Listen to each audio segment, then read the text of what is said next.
सर्वस्वरूपे सर्वेशे सर्वशक्ति समन्विते भयभ्यस्त्राहि no देवी दुर्गा देवी नमोस्तुते। आज ऊर्जा का दिन है।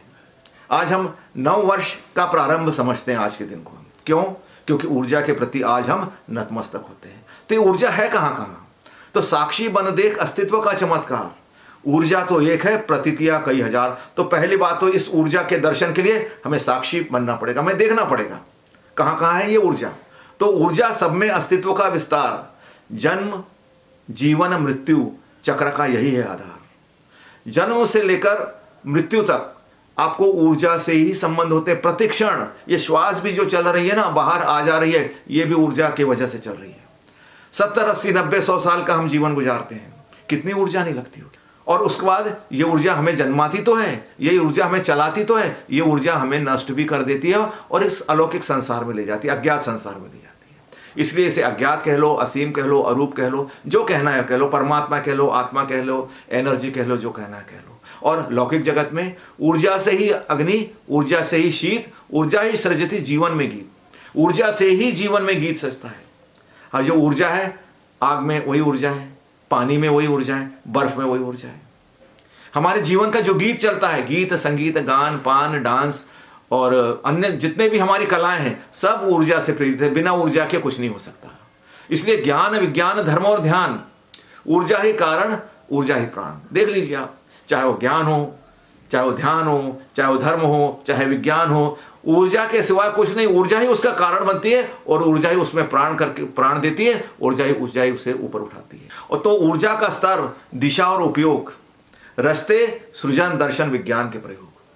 क्यों होते हैं हमारे अंदर नई नई जिज्ञासाएं? क्यों हम रचते नई नई चीजें? क्योंकि हम काल्पनिकता से वास्तविकता को उतारने के प्रयास करते हैं।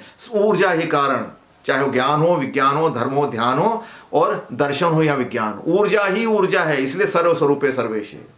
फिर काम क्रोध लोभ मोह मत्सर, ऊर्जा की दशाएं, ऊर्जा के स्तर, ये ऊर्जा की दशाएं।